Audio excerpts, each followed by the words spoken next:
Target ये है कि किसी भी पार्टी को हुकूमत करने नहीं देना। असल इशू तो ये है ना।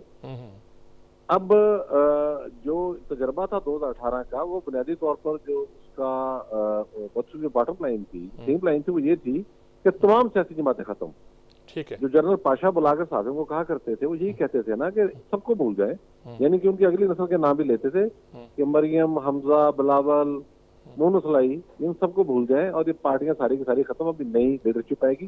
तो वही तजर्बा इन्होंने किया।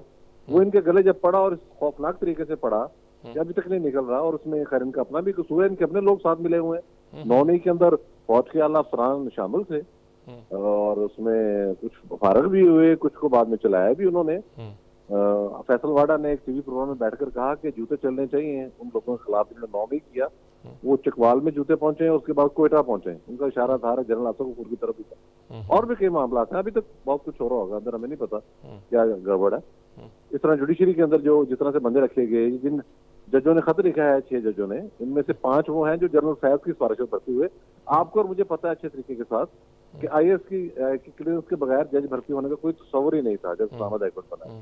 जस्टिस मौसम कियानी जो है, उनके मतलब एक तगड़ा रेफरेंस पड़ा हुआ है बीच में, वो किसी के सामने आ सकता है। कई चीजें हैं और बहुत से गलत फैसले उन्होंने दिए हुए हैं। मजाक उड़ाते थे वो सियासी जमातों का जब वो रिलीज में जाते थे उधर। अतर मिर्जा साहब का अपना एक बैकग्राउंड है। इससे बड़ी बात क्या होगी कि शौकत अली सिद्दीकी साहब बता रहे हैं कि उन्होंने इजलास बुलाया जजेस का और सबको कहा कि किसी ने जस्टिस शौकत अली सिद्दीकी की बेटी की शादी में नहीं जाना। ये इनका इखलाकी हाल है, इखलाकी सतह है। ये कौन सी इंटेग्रिटी की बात कर रहे हैं? मसला ये है कि एस्टेब्लिशमेंट जो कुछ मुल्क के अंदर कर रही है वो बहुत खतरनाक है, उसके नताइज बहुत खतरनाक होंगे। एस्टेब्लिशमेंट ने कोई सबक नहीं सीखा। 2024 के इलेक्शन में सेनेटर कामरान मुर्तजा की बात को मैं आगे बढ़ाऊंगा।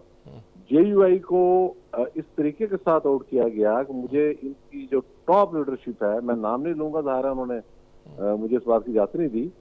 उन्होंने बताया कि जब हमारी एस्टेब्लिशमेंट की क़यादत दौरा अमेरिका करके वापस आई है, तो उन्होंने आते जैसे ही वो पाकिस्तान में एंटर हुए हैं, मुकम्मल तौर पर उन्होंने जेयूआई का बाइकाट कर दिया।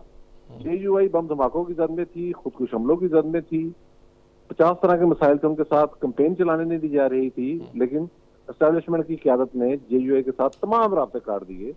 अब वो पता नहीं क्या उनको वहां से कहा गया था कि शायद कोई अफगान तालिबान के साथ मौलाना कोई अमन की डील कराना चाह रहे हैं, तो वो अमेरिका को कबूल नहीं थी।